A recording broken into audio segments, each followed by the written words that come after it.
வணக்கம். நான் சைதை மீனா. நான் நல்லா இருக்கிறேன். நீங்க நல்லா இருக்கிறீங்களா? சந்தோஷம்.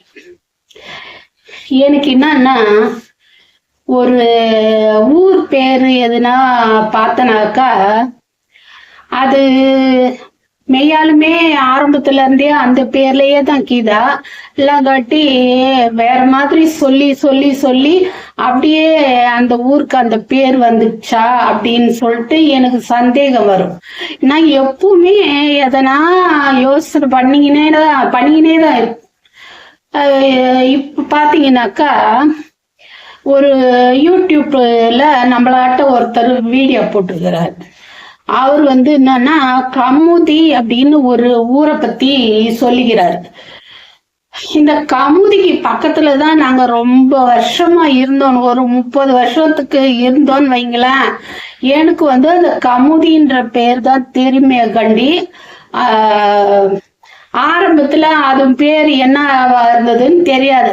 அதுவே ஒரு பேர் மாதிரிதான் இருக்குது இல்ல, கமுதி அப்படின்னு சொல்லிட்டு. இந்த கமுதின்ற பேரை வச்சுக்கிறேன். ஒரு படம் ஒண்ணு முன்னாடி வந்தது, மூன்றையத்தோ என்னமோ அது பேரு. அதுல அந்த அத விடுங்க, எனக்கு ஞாபகம் வரல. என்ன இப்ப என்னன்னா, அவர் அந்த யூடியூபர் அந்த ஊர்ல இருக்கிறவர். அவர் என்ன போட சொல்லிக்கிறாருன்னா, அந்த கமுதிக்கு க மு தி 3 எழுத்தா கவின்மிகு முல்லை திருநகரம் அப்படின்னு சொல்லுகிறார். நான் இப்ப கரெக்டா சொல்றேன்னா என்னன்னு தெரியல, ஆனா ரொம்ப நாள் ஆச்சு.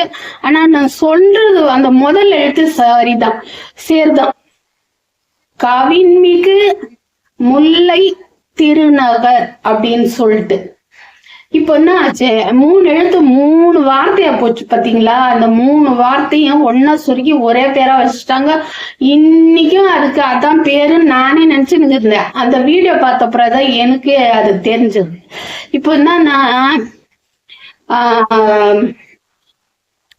இத வச்சுன்னா சென்னையில நிறைய அது என்னன்னு தெரியாத, அர்த்தம் தெரியாத நிறைய விஷயம்லாம் இருக்குது. சென்னையிலன்னு இல்ல, எல்லா ஊர்லயும் தான். அது என்ன அர்த்தம்னே தெரியாத இருக்கும். எல்லாங்கட்டி என்ன பாத்தீங்கன்னா, ஊருக்கு ஊர் ஒரு மாதிரியா பேசுவாங்க. இப்போ நான் சென்னையில என்ன மாதிரி பேசுறேன், சென்னை பாஷை, அது மாதிரி ஊருக்கு ஊர் ஒரு மாரி பேசுவாங்க. இப்போ நம்ம விதவை அப்படின்னு சொல்றோம்ல, அதுக்கு சரியான ஆணுக்கு அந்த வார்த்தைக்கு எதிரான வார்த்தை இல்ல அப்படின்னு சொல்றாங்க. பொண்ணு விதவைன்னு அதெல்லாம் விதவைன்னு சொல்றதெல்லாம் இப்ப அழிஞ்ச போச்சுன்னு வச்சுக்கோங்க. அது இப்படி எல்லாம் முன்னாடி எல்லாம் பேச்செல்லாம் நடந்தது. அது பொண்ணுக்கு விதவைன்னு சொல்றாங்க, ஆனா ஆம்பளைக்கு அதுக்கு ஒரு வார்த்தை இல்ல அப்படின்னு சொல்லிட்டு அதெல்லாம் விட புருஷன் இல்லாங்காட்டி பொண்ணு பொட்டு வச்சுக்க கூடாது, பூ வச்சுக்க கூடாது அப்படின்னு எல்லாங்காட்டி அப்படின்னு ஒரு முன்னாடி நடைமுறை இருந்தது. அது பிறந்தப்பவே வச்சுன்னு வந்தது. அத்தை என்னத்துக்கு இவங்க வைக்க கூடாதுன்னு சொல்றாங்கன்னு எனக்குமே தெரியல. என்னன்னா, இந்த நம்ம கலைஞர் இருந்தாரல்ல, கலைஞர் ஐயா, அவர் என்ன சொன்னாருன்னா, விதவைன்னு சொல்லாதீங்க, கைம்பெண் அப்படின்னு சொல்லுங்க. என்ன கைம்பெண் சொன்னீங்கன்னாக்கா 2 பொட்டு வரும், ஒரு பொட்டு பொட்டு இல்ல 2 பொட்டு வரும் அப்படின்னு சொல்லிடுறாரு. அதுக்கு ஒரு புள்ளியே அப்பாளைக்கா பெண்ணுன்றதுக்கு ஒரு புள்ளி வைக்கிறோம், அது பொட்டு அப்படின்னு சொல்லிட்டு விதவைன்னு சொல்லாதீங்க, கைம்பெண் அப்படின்னு சொல்லுங்க, 2 பொட்டு வைக்கலாம் அப்படின்னு சொல்லி இருக்கிறார். அதெல்லாம் எப்படியாப்பட்ட கருத்து? அதெல்லாம் என்னைக்குமே ஆம்பளைங்க தான் பொம்பளைங்களோட சுதந்திரத்துக்கு புள்ளையர் சொல்லி போடுறாங்க. ஆனா அந்த வீட்டுல இருக்கிற ஆம்பளைங்க தான் சரியில்லை. இப்போ என்னன்னா எனக்கு வந்து நான் சொல்றேன்னு கோச்சுக்காதீங்க, என்ன இந்த பொம்பளை இப்படி பேசுறதெல்லாம் நினைக்காதீங்க.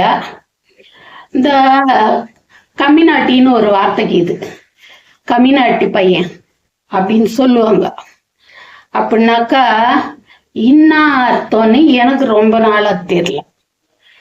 கம்மிநாட்டி பையன் நான் நிறைய வார்த்தைக்கு இது, அதுல இந்த வார்த்தைக்கு வந்து நான் அர்த்தம் கண்டுபிடிச்ச மாதிரி நினைக்கிறேன்.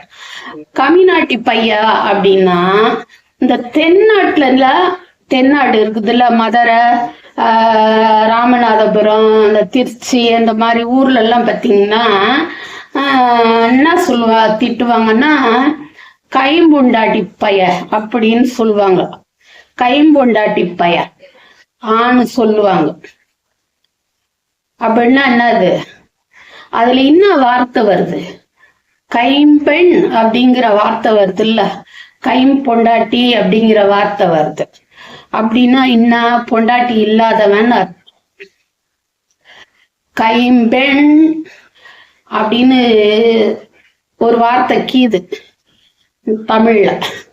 அத்தையே கைமுண்டாடி பைய அப்படின்னு சொல்லிட்டு அந்த தென்னாட்டுல எல்லாம் சொல்லுவாங்க. அந்த வார்த்தை தான் கம்மிநாட்டி பையா அப்படின்னு மாறிடுச்சுன்னு நான் நினைக்கிறேன். அவ்வளவுதான். ஆனா அதுதான் இருக்கும்னு சொல்லிட்டு எனக்கு ஒரு அசைக்க முடியாத நம்பிக்கை. என்ன சொல்றீங்க? அதாவது பொண்டாட்டி இல்லாதவனை அந்த மாதிரி சொல்லுவாங்க அப்படின்றது அங்கக்கு இது தென்னாட்டுல. இங்க வந்து அது என்ன அர்த்தம்னு எனக்கு தெரியாது. நான் அங்க அத்தனை வருஷம் இருந்திருக்கிறேன், எனக்கு என்னன்னு தெரியாது. கம்மிநாட்டி பையா சொல்லுவாங்க, கம்நாட்டி அப்படின்னு சொல்லுவாங்க. சரி, இப்ப இதை நான் சொன்னது கரெக்டா இருந்ததுன்னா நீங்க ஒரு வார்த்தை கமெண்ட்ல போடுங்க, சரியா? இந்த சென்னையில சொல்ற கம்மிநாட்டி பையாவும் தென்னாட்டுல சொல்ற கைம்பொண்டாட்டி பைய அப்படிங்கிறதும் ஒரே வார்த்தை. அது வந்து பொண்டாட்டி இல்லாதவன குறிக்கிற வார்த்தை அப்படின்னு இருந்தா கரெக்டுனாக்கா நீங்க வந்து ஒரே ஒரு வார்த்தை எனக்கு கமெண்ட்ல போடுங்க. என்ன சரியா? நாளை பார்க்கலாமா? அப்பால வரேன்.